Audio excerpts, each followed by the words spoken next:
Nous allons revoir tout le programme de physique-chimie du collège à travers différents sujets tombés dans les années précédentes au brevet.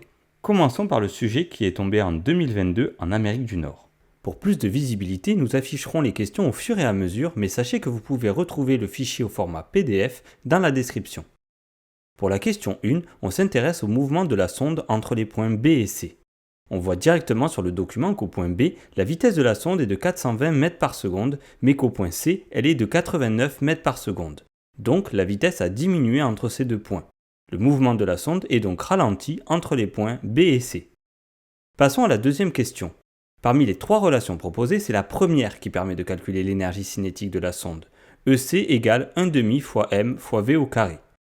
Avec m qui représente la masse de la sonde en kilogrammes, et v la vitesse de la sonde exprimée en mètres par seconde.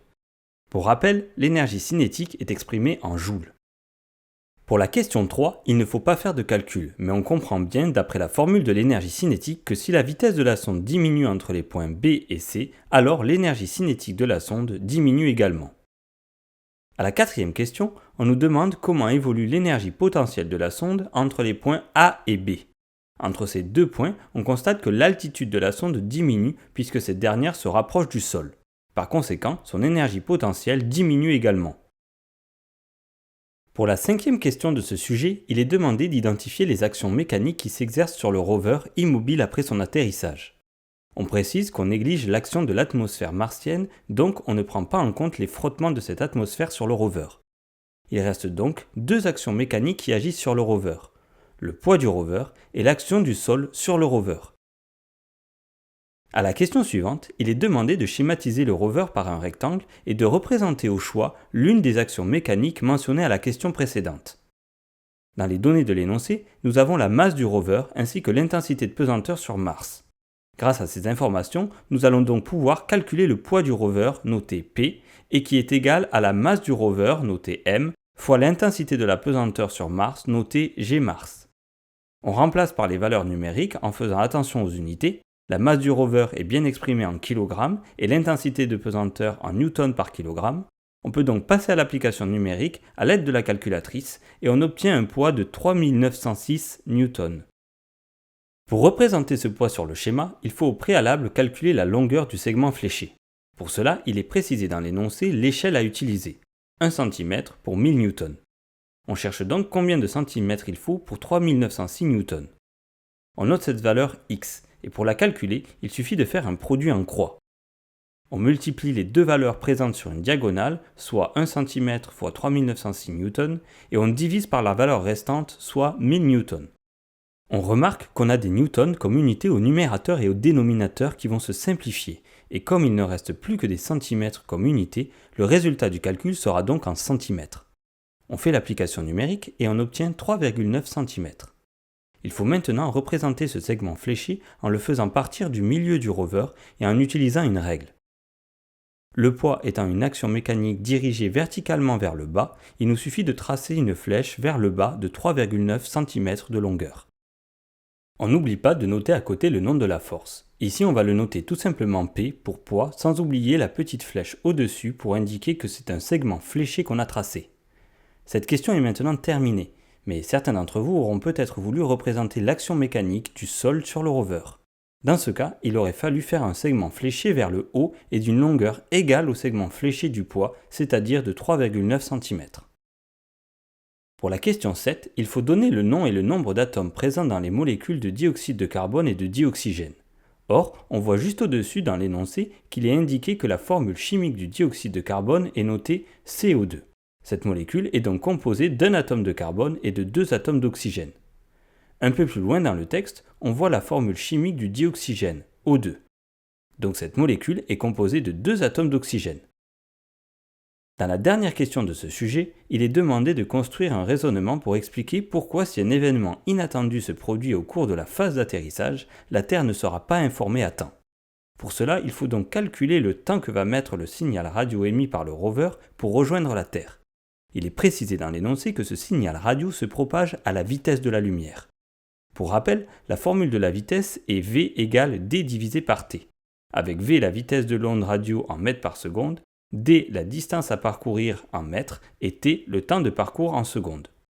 Donc si on veut calculer le temps de parcours de l'onde, il faut inverser t et v dans la formule, puis remplacer par les valeurs numériques à l'aide des données de l'énoncé. La distance d correspond à la distance Terre-Mars, soit 2,10 fois 10 exposant 8 km. V correspond à la vitesse de la lumière qui est de 3 fois 10 exposant 8 mètres par seconde. Attention, car la distance Terre-Mars est donnée en kilomètres dans l'énoncé. Il faut donc la convertir en mètres en remplaçant le préfixe k de kilo par fois 10 exposant 3. On ne change rien à la vitesse puisqu'elle est déjà donnée en mètres par seconde. On passe à l'application numérique et on obtient un temps de parcours du signal sonore de 700 secondes. Or, dans l'énoncé, il est précisé que la phase de descente dure environ 7 minutes. Il va donc falloir convertir les 700 secondes du temps de parcours en minutes afin de savoir si le signal aura le temps d'arriver sur Terre avant que le rover n'ait touché le sol. Pour rappel, une minute est égale à 60 secondes, donc 700 secondes est égale à... Pour le savoir, on va faire un produit en croix pour trouver la valeur manquante qu'on note x. On multiplie les deux valeurs présentes sur une diagonale, soit 1 minute fois 700 secondes, et on divise par la valeur restante, soit 60 secondes. En fait, cela revient tout simplement à diviser 700 par 60. On remarque qu'on a des secondes comme unité au numérateur et au dénominateur qui vont pouvoir se simplifier, et comme il ne reste plus que des minutes comme unité, le résultat du calcul sera donc en minutes. On fait l'application numérique et on obtient 11,6 minutes. Si jamais il y a un problème au début de la phase d'atterrissage, le message radio va mettre plus de 11 minutes à parvenir sur Terre, et comme la phase d'atterrissage dure environ 7 minutes, la Terre ne sera donc pas informée à temps. Vous l'aurez compris, le pauvre rover risque de s'écraser avant même d'avoir pu appeler à l'aide. Passons au sujet de 2021 sur le développement durable. Question 1. Pour ce diagramme de conversion d'énergie, on met en 1 l'énergie lumineuse, en 2 l'énergie électrique et en 3 l'énergie thermique. Pour la question 2a, on lit dans le document que plus un matériau est isolant, plus sa conductivité thermique est faible et donc meilleur isolant il sera. On en déduit donc que le matériau le plus isolant est la laine de verre, puis la ouate de cellulose et enfin la paille. Dans la question 2b, on recherche quel matériau répond le mieux à la RT 2020. La laine de verre a un très bon pouvoir isolant mais n'est pas biosourcée, donc elle n'est pas adaptée à la RT 2020. Le matériau suivant ayant un bon pouvoir isolant est la ouate de cellulose et elle est biosourcée. C'est donc le matériau qui répond le mieux à la RT 2020 parmi les 3 proposés. Question 3a. La molécule de glucose a pour formule chimique C6H12O6, ce qui signifie que dans le glucose, il y a 6 atomes de carbone, 12 atomes d'hydrogène et 6 atomes d'oxygène. Répondons maintenant à la question 3b. Les deux produits formés lors de la combustion du glucose sont le dioxyde de carbone de formule chimique CO2 et l'eau de formule chimique H2O. Intéressons-nous maintenant à la question 4a. On nous demande de calculer l'énergie électrique en kWh. La formule pour calculer l'énergie électrique est E égale P fois T. E est l'énergie en kWh comme demandé dans l'énoncé. P est la puissance en kilowatts et vaut ici 0,85 kW. T est le temps en heures pour être cohérent avec les autres unités. Ainsi, T égale 120 fois 24 heures égale 2880 heures. Donc E égale P fois T égale 0,85 kW fois 2880 heures égale 2448 kWh, soit environ 2500 kWh comme indiqué dans l'énoncé. Pour la question 4b, on sait que la maison a une surface de 100 m² et que sa consommation énergétique par an est d'environ 2500 kWh comme on l'a vu à la question 4a. Donc la consommation énergétique en kWh par an et par mètre carré vaut 2500 divisé par 100 égale 25 kWh par an et par mètre carré. La maison est donc classée A, l'affirmation annoncée par le constructeur est bien exacte. Passons maintenant au sujet qui est tombé en 2024 en Amérique du Nord. Pour modéliser la dissociation du dioxyde de carbone, il faut nécessairement avoir du côté des réactifs, donc à gauche de la flèche, la formule chimique du dioxyde de carbone, soit CO2, et celle de l'eau H2O. Nous pouvons donc déjà éliminer la deuxième proposition. Comme on cherche l'équation de réaction ajustée, il faut vérifier qu'il y a bien le même nombre d'éléments de chaque sorte du côté des réactifs et des produits et que les charges sont elles aussi équilibrées. Pour la proposition A, on compte bien un atome de carbone du côté des réactifs et du côté des produits. Pour l'élément oxygène, côté réactif, il y en a 2 dans la molécule de dioxyde de carbone et 1 dans la molécule d'eau, soit 3 au total. Côté produit, il y a 3 éléments oxygène dans l'ion CO3-, donc l'élément oxygène est équilibré. Pour l'élément hydrogène, il y en a 2 dans la molécule d'eau côté réactif et 2 également côté produit. Donc l'élément hydrogène est bien ajusté, ainsi que la globalité de l'équation de réaction. On note également que les charges sont équilibrées puisque la charge globale vaut 0 côté réactif et côté produit. Pour la proposition C, et en procédant de façon similaire, on constate que l'élément carbone est bien équilibré. Pour l'élément oxygène, côté réactif, il y en a 2 dans la molécule de dioxyde de carbone et 1 dans la molécule d'eau, soit 3 au total, et 3 également dans l'ion CO3-. En revanche, on constate qu'il y a 2 éléments hydrogène côté réactif provenant de la molécule d'eau, mais un seul provenant de l'ion H+ côté produit. Pour la charge globale, on a 0 côté réactif, mais 1- côté produit.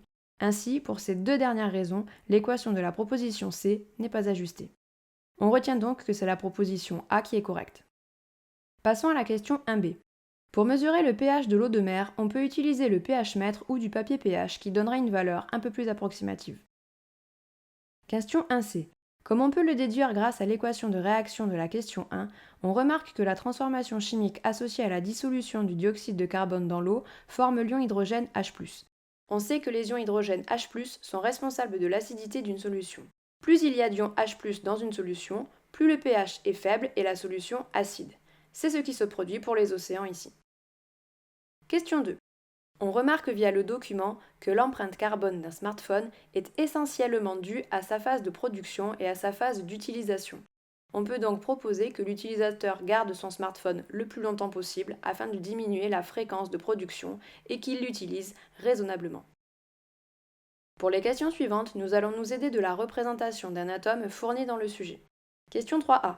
Le symbole de l'élément lithium est Li, L majuscule et I minuscule comme on peut le voir dans le premier document.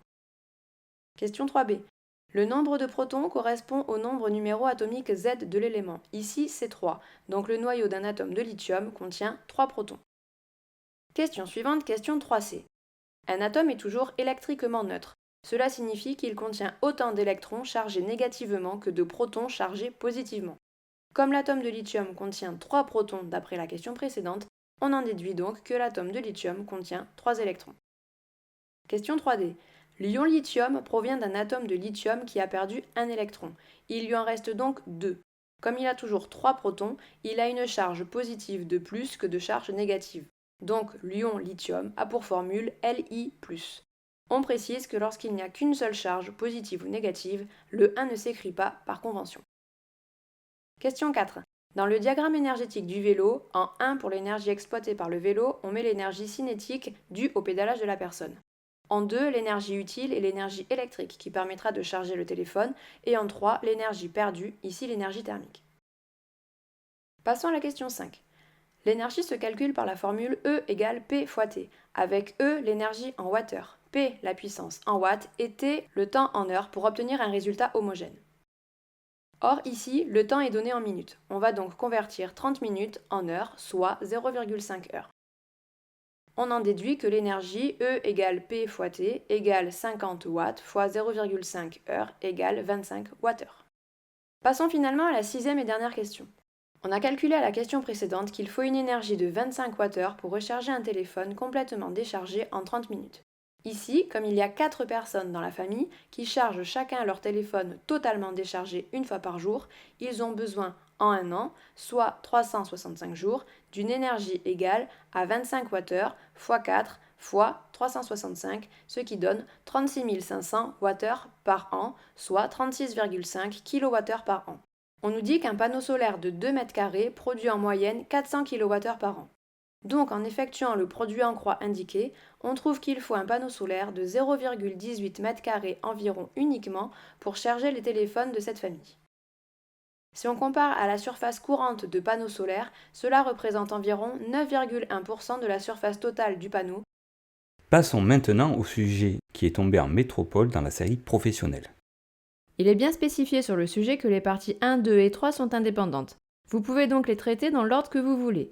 Et surtout, si vous êtes bloqué, cela vous permet de pouvoir répondre aux questions des autres parties. Pensez-y, c'est souvent utile. Nous démarrons avec la partie 1 sur le décollage de la fusée Falcon 9. Dans la question 1, on nous demande de déterminer à l'aide du document 1 la valeur du niveau sonore à partir de laquelle un bruit provoque des dégâts irréversibles pour l'oreille. Dans le document 1 échelle de bruit, on repère que des dégâts irréversibles pour les oreilles sont à partir de 120 décibels. Pour la question 2, on nous indique que le niveau sonore d'un bruit diminue de 6 décibels lorsqu'on double la distance par rapport à la source. Ainsi, de 1 km à 2 km, la distance est doublée, donc on retire 6 décibels à 137 décibels, ce qui fait 131 décibels.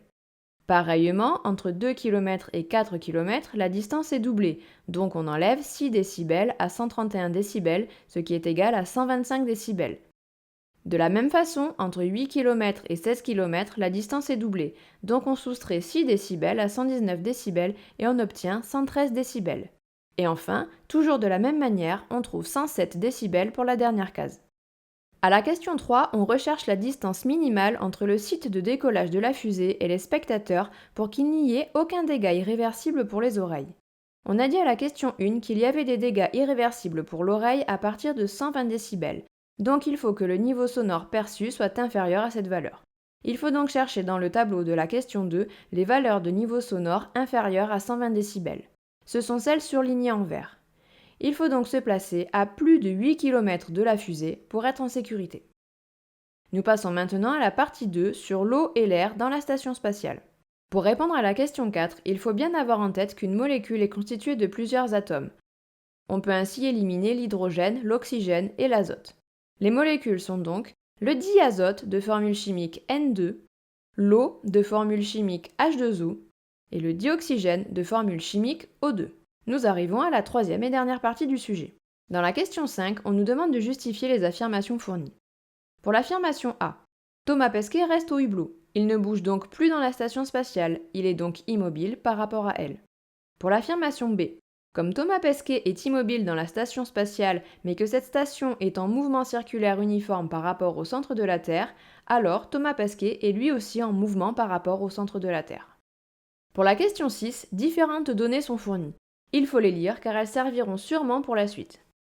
On demande ici de montrer par un calcul que la durée T nécessaire à la Station spatiale internationale pour faire le tour de la Terre vaut environ 1,5 heures, soit 1 heure et 30 minutes. Pour répondre, on va utiliser la formule fournie T égale D divisé par V, avec D égale 42 600 km et V égale 27 600 km par heure. Donc T égale D divisé par V égale 42 600 divisé par 27 600 égale 1,5 heure. La Station spatiale internationale met donc 1,5 heure, soit 1 heure 30 minutes, car 0,5 heure égale 30 minutes, pour faire le tour de la Terre. Cet exercice est terminé, prenons-en un nouveau. Pour la question 1A, on lit dans le texte d'introduction que c'est la combustion des ressources fossiles qui est la cause principale de l'augmentation du taux de dioxyde de carbone dans l'atmosphère. Pour la question 1B, on recherche les 3 conséquences de l'augmentation du taux de dioxyde de carbone dans l'atmosphère, toujours grâce au texte d'introduction. On repère qu'il y a le réchauffement climatique, l'acidification des océans et la modification de la croissance des végétaux. Pour la question 2, on nous demande de retrouver parmi les propositions fournies comment va varier le pH moyen des océans, qui est actuellement de 8,2, si le taux de CO2 continue d'augmenter. Pour comprendre, il faut lire bien attentivement le document 1. En effet, on y lit que si le taux de CO2 augmente, cela entraîne à son tour une augmentation de la concentration en ion hydrogène H+. Comme ce sont les ions hydrogène H+, qui sont responsables de l'acidité d'une solution, l'eau de mer va devenir plus acide, donc le pH va diminuer. Ainsi, le pH moyen des océans sera inférieur à 8,2. Pour la deuxième partie de la question 2, on coche papier pH comme matériel permettant de mesurer l'acidité d'une solution. Dans la question 3, il est demandé de rédiger le protocole simple de l'expérience à réaliser pour mesurer le pH d'un échantillon d'eau de mer. Pour cela, il faut d'abord mettre un morceau de papier pH sur une coupelle, ensuite, à l'aide d'une tige de verre, prélever de la solution d'eau de mer qui est dans un bécher et en déposer une goutte sur le papier pH. Pour terminer, comparez la couleur du papier pH avec l'échelle de teinte sur l'emballage afin d'en déduire la valeur du pH. Pour la question 4, il faut compléter le diagramme énergétique d'une centrale marémotrice avec les propositions fournies. Il est indiqué dans le texte que la turbine présente dans la centrale marémotrice est mise en rotation par le mouvement de l'eau, donc on place l'eau dans l'encadré à gauche et énergie mécanique sur les pointillés qui suivent. Il est ensuite indiqué dans le texte que l'alternateur, entraîné par la turbine, produit un courant électrique. Donc on place énergie électrique en sortie de centrale marémotrice sur les pointillés et en dessous énergie thermique en tant qu'énergie perdue ou gaspillée. Le document 3 décrit le phénomène des marées. Les réponses de la question 5 sont en partie à extraire de ce document ainsi que de vos connaissances. La force gravitationnelle entre la Terre et la Lune est une action à distance puisque la Lune et la Terre ne sont pas en contact. La force gravitationnelle entre la Terre et la Lune est une force attractive, comme indiqué dans le document. La force gravitationnelle Terre-Lune s'exprime en newtons comme toutes les autres forces. L'interaction gravitationnelle entre la Terre et la Lune peut être représentée comme indiqué dans la première proposition, car c'est la seule où est représentée une attraction entre la Terre et la Lune. Le document 4 fournit l'expression à utiliser pour calculer la force gravitationnelle Terre-Lune, et c'est ce qu'on vous demande de faire dans la question 6. On réécrit l'expression fournie dans le document 4 et on remplace par les valeurs numériques présentes également dans le document. On obtient F T sur L égale 6,67 fois 10 exposant moins 11 fois 5,97 fois 10 exposant 24 fois 7,36 fois 10 exposant 22 divisé par 3,84 fois 10 exposant 8 au carré. On prend la calculatrice pour faire le calcul en faisant bien attention de le taper correctement et on trouve F de T sur L égale 1,99 fois 10 exposant 20 newtons. N'oubliez pas d'indiquer l'unité qui est le newton de symbole N majuscule à la fin de votre calcul. Passons maintenant au sujet qui est tombé en 2023 en Amérique du Nord. Démarrons avec la question 1. L'appareil permettant de mesurer la durée de la course d'un athlète est un chronomètre. Pour la question 2, la relation correcte permettant de calculer une vitesse est la première, V égale D divisé par T, avec D la distance et T le temps. Soyez bien vigilants aux unités. La distance est en mètres et le temps en secondes, alors la vitesse sera exprimée en mètres par seconde. Question 3. Pour calculer la vitesse moyenne de la championne lors de la course, il va falloir utiliser la relation précédemment écrite. On repère dans l'énoncé que cet athlète a couru la distance de 400 mètres en un temps de 48,36 secondes. Ainsi, en appliquant la relation déterminée à la question 2, on trouve V égale D divisé par T égale 400 mètres divisé par 48,36 secondes égale 8,27 mètres par seconde. La vitesse moyenne de cette championne est donc de 8,27 mètres par seconde. Dans la question 4, il est demandé de qualifier à l'aide de deux adjectifs le mouvement de l'athlète lors des 100 derniers mètres. Il est précisé dans l'énoncé que juste avant l'arrivée, il y a une ligne droite, donc le mouvement est rectiligne. On repère ensuite sur le graphique que lors des 100 derniers mètres, donc de 300 mètres à 400 mètres, la vitesse moyenne des athlètes diminue, donc leur mouvement est ralenti. On en conclut donc que le mouvement des athlètes lors des 100 derniers mètres est rectiligne et ralenti. À la question 5, on demande d'identifier les deux athlètes ayant les temps de course les plus proches et de calculer l'écart de temps entre ces deux athlètes. Pour plus de rigueur, nous avons choisi de calculer tous les écarts de temps entre deux athlètes qui se suivent grâce au tableau. Comme on peut le voir grâce à la colonne de droite temps de course, les coureurs sont indiqués dans le tableau dans leur ordre d'arrivée. Pour calculer l'écart de temps entre deux athlètes, il faudra donc soustraire le temps de course du premier arrivé au temps de course du deuxième arrivé et ainsi de suite. Ainsi, entre Paulino et Miller-Uibo, on fait 49,20 secondes moins 48,36 secondes, soit 0,84 secondes. De la même manière, entre Félix et Paulino, on trouve un écart de temps de 0,26 secondes. Entre McPherson et Félix, 0,15 secondes. Entre McLeod et McPherson, 0,26 secondes. Entre Williams et McLeod, 0,10 secondes. Et enfin, entre Hayes et Williams, 0,91 secondes. Bien évidemment, Gomez ayant abandonné, il n'intervient pas dans cette question. L'écart de temps le plus petit est 0,10 secondes entre Williams et McLeod. La sixième et dernière question est une question où un raisonnement est attendu et on remarque qu'elle est sur 11 points. Sa réponse sera donc forcément plus longue que les autres et doit être argumentée. N'hésitez pas à écrire vos idées même si vous n'allez pas au bout car vous pourrez quand même obtenir une partie des points. Il est demandé dans cette question d'expliquer pourquoi il est nécessaire de placer des haut-parleurs derrière chaque coureur au moment du départ. Nous allons procéder par étapes en exploitant toutes les informations disponibles pouvant être nécessaires. Le son ne se propage pas instantanément puisqu'il est indiqué au-dessus de la question que sa vitesse de propagation dans l'air est de 340 mètres par seconde. Comme on le lit au-dessus de la question, et comme représenté sur le schéma de la piste, le starter est positionné à environ 5 mètres du coureur numéro 1. On cherche combien de temps mettra ce son à atteindre le premier coureur. Pour cela, on utilise la relation permettant de calculer une vitesse. On inverse V et T afin de calculer un temps, et on obtient T égale D sur V égale 5 mètres divisé par 340 mètres par seconde et on trouve 0,015 secondes. Le signal sonore mettra donc un temps de 0,015 secondes pour arriver jusqu'au coureur numéro 1. On effectue le même raisonnement pour le coureur numéro 8 qui est situé à 45 mètres du starter comme indiqué dans le texte et comme représenté sur le schéma de la piste. Le signal sonore de départ mettra un temps T égale D divisé par V égale 45 mètres divisé par 340 mètres par seconde, soit 0,132 secondes pour arriver jusqu'à lui. Il y a ainsi un écart de temps de 0,132 secondes moins 0,015 secondes, soit 0,117 secondes entre le coureur numéro 1 qui entend le starter et le coureur numéro 8. Or, nous avons vu à la question précédente que l'écart de temps de course entre deux coureurs peut être de 0,10 secondes, ce qui est inférieur au temps que le signal sonore mettra pour aller du coureur numéro 1 au coureur numéro 8. Donc, il est vraiment nécessaire de placer des haut-parleurs derrière chaque coureur afin que la course soit équitable pour tous. Regardons l'autre sujet qui est tombé en 2023, mais en métropole cette fois. Pour la première question, il fallait faire bien attention de ne pas confondre les causes et les conséquences de l'augmentation du niveau marin moyen. Il y avait dans le texte plusieurs conséquences qui pouvaient être citées. Les voici. De plus en plus de zones côtières sont exposées aux inondations qui deviendront de plus en plus fréquentes.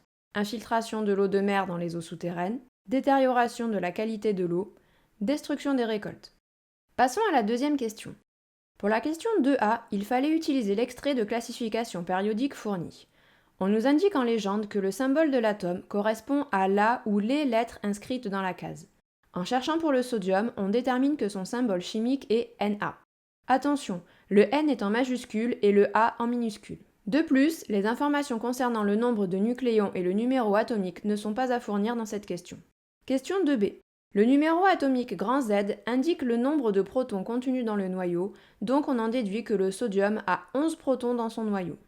Pour la question 2C, on doit indiquer le nombre de neutrons contenus dans le noyau de sodium en expliquant sa démarche. On repère via l'extrait de classification périodique qu'il y a A égale 23 nucléons dans le noyau de l'atome de sodium. Les nucléons comprennent les protons et les neutrons. Pour déterminer le nombre de neutrons, il faut donc faire le calcul N égale A moins Z égale 23 moins 11 égale 12. Il y a donc 12 neutrons dans le noyau de l'atome de sodium. Pour la question 3A, il faut utiliser le graphique. On repère que les températures sont sur l'axe des abscisses. Pour 5 degrés Celsius, on cherche la masse volumique correspondante grâce à la courbe et on lit sur l'axe des ordonnées 999,9 kg par mètre cube. Attention de ne pas oublier l'unité kg par mètre cube. Pour la question 3B, on lit sur le graphique que quand la température augmente, la masse volumique notée ρ diminue. Or, ρ égale m divisé par v. Et il est dit dans l'énoncé que la masse de l'ensemble reste constante. Donc, pour que la masse volumique ρ diminue, il faut forcément que V, le volume de l'eau, augmente, ce qui se repère par l'augmentation du niveau de l'eau dans le tube de l'expérience. Passons à la quatrième et dernière question. On cherche la distance altimétrique mesurée par le satellite. Le signal envoyé par le satellite effectue un trajet aller-retour entre le satellite et la surface de la mer. On calcule donc la distance aller-retour effectuée par ce signal. Pour cela, on utilise la formule de la vitesse v égale d divisé par t, qu'on transforme en d égale v fois t, avec d, la distance aller-retour parcourue par le signal. V est la vitesse du signal.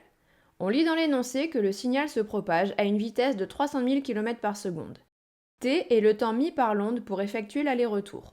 On lit également dans l'énoncé que t vaut 8,9 millisecondes et on nous donne la conversion en secondes, soit 0,0089 secondes. Ainsi, d égale v fois t égale 300 000 fois 0,0089 égale 2670 km. Comme la vitesse était exprimée en km par seconde, il fallait bien utiliser le temps en secondes pour pouvoir trouver une distance en kilomètres. Attention, ce n'est pas terminé. La distance altimétrique recherchée correspond à la moitié de la distance parcourue par le signal, soit d divisé par 2 égale 2670 divisé par 2 égale 1335 km. Il était demandé de commenter le résultat. 2 commentaires sont possibles. Le résultat obtenu est proche de l'altitude du satellite indiqué dans l'énoncé, qui était 1336 km, ou la différence avec l'altitude représente à peu près le niveau marin. Petite remarque, une autre démarche équivalente pouvait également être réalisée. Elle consistait dès le départ à diviser par 2 le temps mis par l'onde afin de travailler directement avec le temps aller simple avant d'appliquer la formule pour calculer la distance du signal. Passons à un dernier sujet tombé en 2021. Question 1A. En vous appuyant sur l'introduction, citez 2 causes essentielles responsables de la fonte des glaciers de montagne. Les réponses se trouvent dans le texte Les causes de la fonte des glaciers. Les 2 causes essentielles responsables de la fonte des glaciers de montagne sont l'augmentation de la température de l'air liée à l'excédent de gaz à effet de serre et la diminution des précipitations. Question 1B. Donnez le nom et le nombre des atomes présents dans la molécule de méthane. La molécule de méthane a pour formule chimique CH4. Elle est donc composée d'un atome de carbone et de 4 atomes d'hydrogène. Poursuivons avec la question 1C. Le méthane, constituant principal du gaz naturel et du biogaz, intervient aussi en tant que réactif dans des combustions servant aux activités humaines. On obtient du dioxyde de carbone et de l'eau à l'issue d'une combustion complète. Choisir parmi les équations chimiques suivantes celle qui modélise la combustion complète du méthane, justifiez ce choix. La première équation est à exclure car il n'y a pas d'eau, de formule chimique H2O, parmi les produits. La deuxième équation ne respecte pas la conservation des éléments car il y a un atome de carbone du côté des réactifs mais 2 du côté des produits. C'est la troisième équation qui est correcte, elle respecte l'énoncé et la conservation des éléments. Nous passons maintenant à la deuxième partie du sujet sur la fonte des glaciers de montagne et l'hydroélectricité. Question 2A. Citez la forme d'énergie emmagasinée au niveau du lac de retenue parmi les suivantes. Énergie nucléaire, énergie cinétique, énergie potentielle, énergie chimique, énergie thermique. C'est l'énergie potentielle liée à la hauteur qui est emmagasinée au niveau du lac de retenue. Question 2B. On considère l'alternateur de la centrale hydroélectrique. Sans recopier le diagramme de conversion d'énergie ci-dessous, affectez à chaque numéro une forme d'énergie en choisissant parmi les groupes de mots suivants. Énergie électrique, énergie chimique, énergie cinétique, énergie lumineuse, énergie thermique. Le 1 correspond à l'énergie cinétique, qui va permettre aux turbines de l'alternateur de tourner, et le 2 à l'énergie électrique en sortie d'alternateur. Passons maintenant à la troisième partie du sujet où on nous présente un graphique représentant l'évolution au cours du temps de l'épaisseur en un point de la mer de glace qui est un glacier de montagne des Alpes. Question 3A. À l'aide du document ci-dessus, on montre que la diminution de l'épaisseur du glacier entre les années 1990 et 2000 est de 4 mètres. Déterminez la diminution de l'épaisseur du glacier entre les années 2000 et 2010. Justifiez la réponse. En 2000, on repère sur le graphique que l'épaisseur du glacier est de 340 mètres. Avec la même méthode, on voit qu'en 2010, l'épaisseur du glacier est de 324 mètres. On en conclut donc qu'entre 2000 et 2010, l'épaisseur du glacier a diminué de 340 moins 324, soit 16 mètres. Question 3b. Comparez les deux diminutions obtenues pour une durée de 10 ans, puis commentez. Quelle hypothèse peut-on formuler à propos du réchauffement climatique ? En 10 ans, entre 1990 et 2000, la diminution de l'épaisseur du glacier était de 4 mètres, alors que pour les 10 années suivantes, entre 2000 et 2010, la diminution a été de 16 mètres, soit 4 fois plus importante. On peut donc faire l'hypothèse que le réchauffement climatique est la principale cause de la fonte des glaciers. Pour terminer, dernière partie du sujet sur la vitesse d'écoulement de la glace de la mer de glace dans les Alpes. Question 4. Établir le raisonnement permettant de calculer la vitesse d'écoulement de la glace de la mer de glace. Effectuer le calcul et exprimer le résultat en mètres par an. Entre 1788 et 1832, il s'est écoulé 44 ans. En 44 ans, l'échelle, et donc la glace de la mer de glace, a parcouru 4370 mètres. Calculons sa vitesse grâce à la formule. Vitesse égale distance divisée par temps égale d divisé par t égale 4370 mètres divisé par 44 ans, ce qui fait environ 99 mètres par an. La vitesse d'écoulement de la glace de la mer de glace est de 99 mètres par an. Voilà, cela fait un peu plus de 30 minutes qu'on révise ensemble. J'espère que tout s'est bien passé pour vous et bon courage pour le brevet. À bientôt.